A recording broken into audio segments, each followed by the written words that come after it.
श्री राम जय राम जय जय राम। श्री राम जय राम जय जय राम। श्री राम जय राम जय जय राम।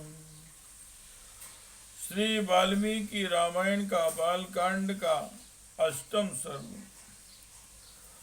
राजा का पुत्र के लिए अश्वमेघ यज्ञ करने का प्रस्ताव और मंत्रियों द्वारा ब्राह्मणों द्वारा उनका अनुमोदन।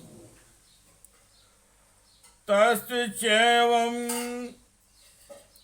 प्रभावस्य धर्मज्ञस्य महात्मनः श्रुतार्थं तप्यमानस्य नासी वंशकरासुतः।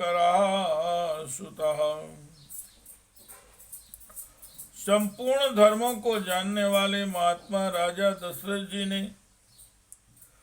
दशरथ जी से ऐसे प्रभावशाली होते हुए भी पुत्र के लिए सदा चिंतित रहते थे।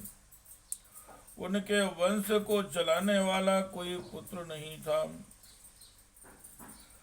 चिंत्या निश्चित तस्यवं बुद्धिरासीन महात्मना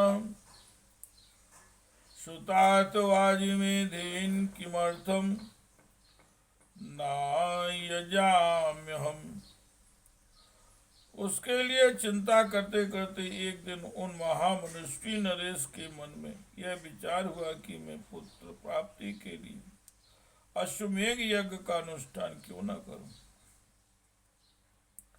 सा निश्चितां मतिं कृत्वा यस्तव्याम्यति बुद्धिमान मंत्रिभिः सह धर्मात्मा सर्वैरपि कृतात्मभिः।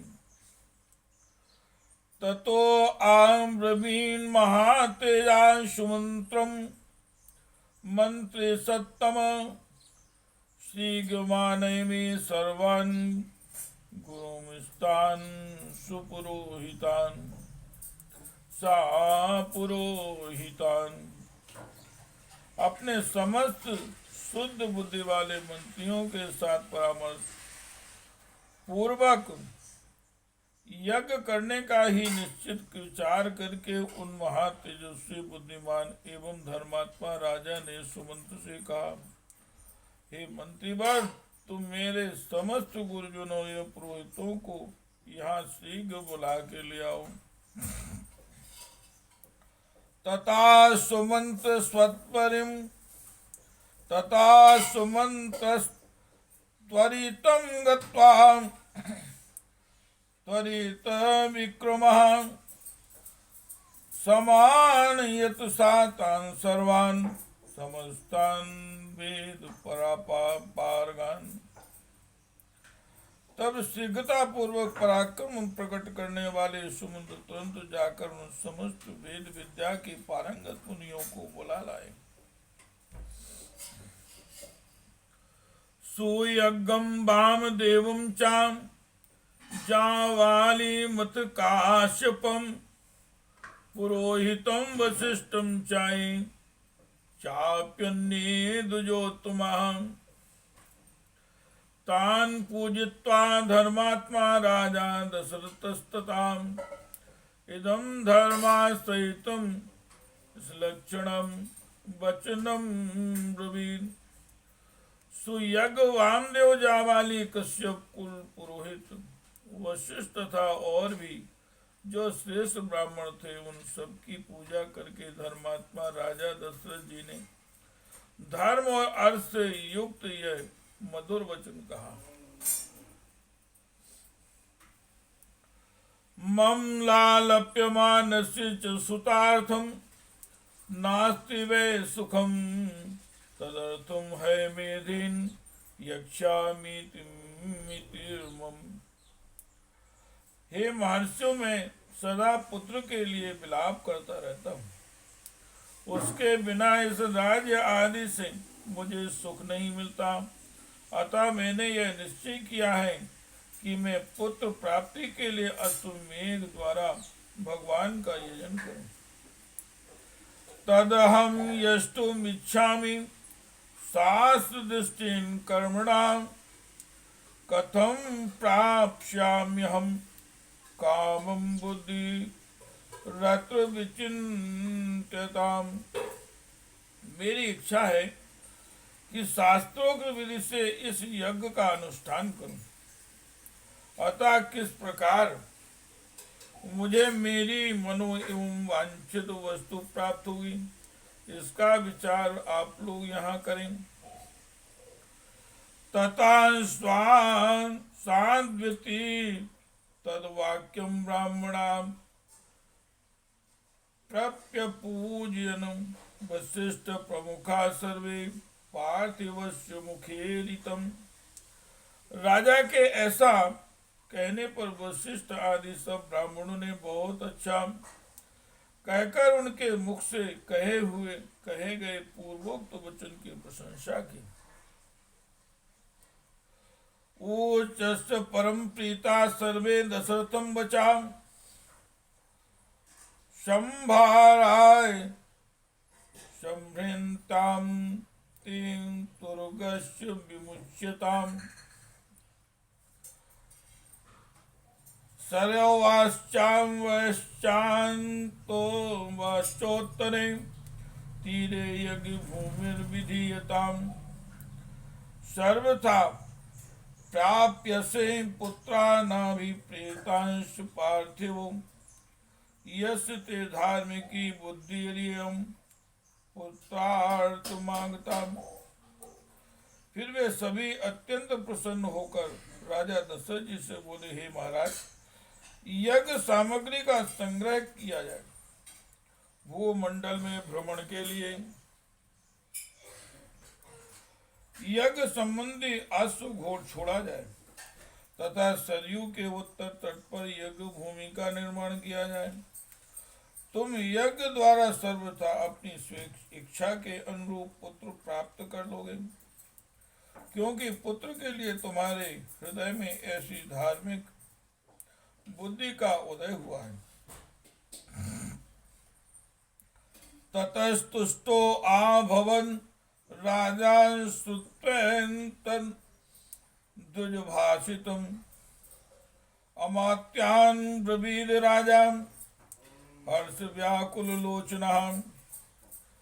संभारान् संवृण्यन्ताम् मे गुरुणां वचनादिः।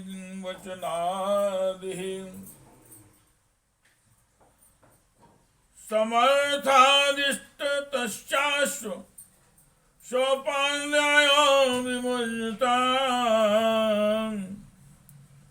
शरवाश्चोत्तरे तीरे यज्ञ भूमिर्विधीयताम्। शान्तस्य चापि वर्धन्ताम् यथा कल्पं यथा विधि।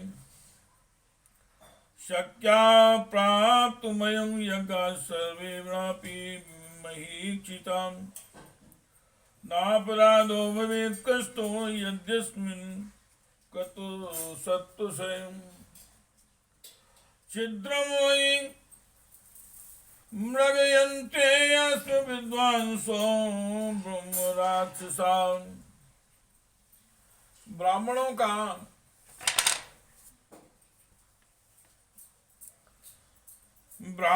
का यह कथन सुनकर राजा बहुत संतुष्ट हुए। हर्ष से उनके नेत्र चंचल हो उठे। वे अपने मंत्रियों से बोले, गुरुजनों की आज्ञा के अनुसार यज्ञ की सामग्री यहाँ एकत्र की जाए। शक्तिशाली वीरों के संरक्षण में उपाध्याय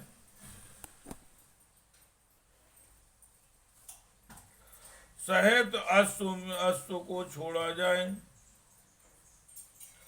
सरयू के उत्तर तट पर यज्ञ भूमि का निर्माण हो। शास्त्रोक्त विधि के अनुसार क्रमशः शांति कर्म का विस्तार किया जाए, जिससे विघ्नों का निवारण हो। यदि इस श्रेष्ठ यज्ञ में कष्टप्रद अपराध बन जाने का भय न हो तो सभी राजा इसका संपादन कर सकते हैं, परंतु ऐसा होना कठिन है, क्योंकि विद्वान ब्रह्म राक्षस यज्ञ में विघ्न डालने के लिए छिद्र ढूंढा करते हैं। विधिहीनस्य यज्ञस्य सद्यः कर्ता विनिश्यति तद्यथा विधि पूर्वम मे क्रातुरेषु समाप्यते तथा विधानं क्रियतां समर्था साधने स्मृति।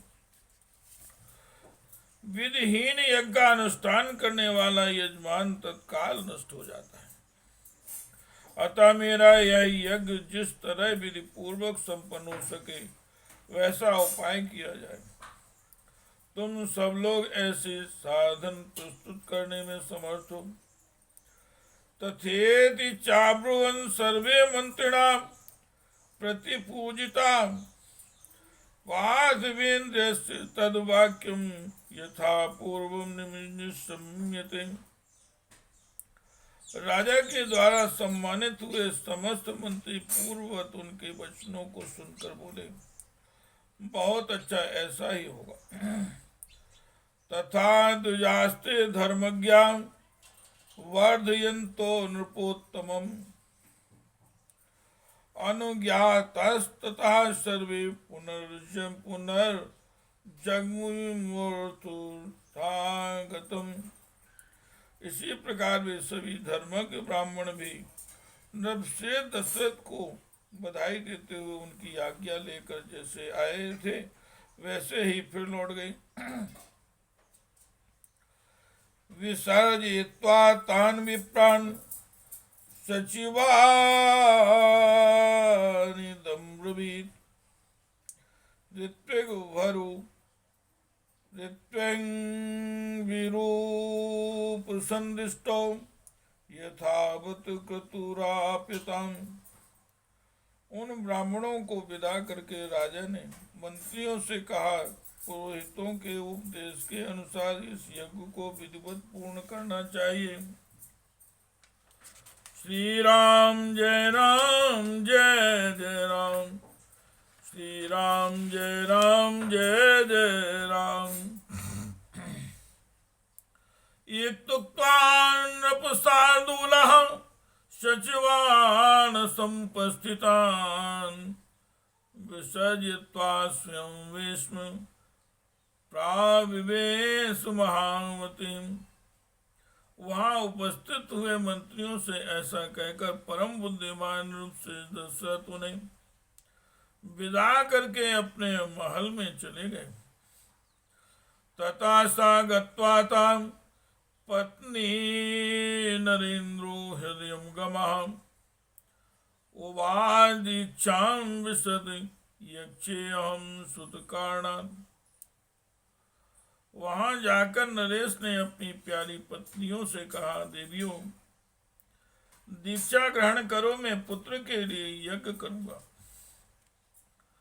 तासां तेनाति कांतिन वचनिन सुवर्चसां मुख पद्यान शोभन्तु पद्मानि हिमातय। उस मनोहर वचन से उन सुंदर कांति वाली रानियों के मुख कमल वसंत ऋतु में विकसित होने वाले पंकजों के समान खिल उठे और अत्यंत शोभा पाने लगे। इत्यार्थे श्रीमद् रामायणे वाल्मीकि आदि काव्ये बालकांडे षष्ठम सर्गम अष्टम इत्यार्थे श्रीमद् रामायणे वाल्मीकि आदि काव्य बालकांडे अष्टम सर्गा। इस प्रकार से वाल्मीकि निर्मित आस रामायण आदि काव्य के बालकांड में 8वां सर्ग पूरा हुआ। श्री राम जय राम, श्री राम जय जय राम, श्री राम जय जय राम, श्री राम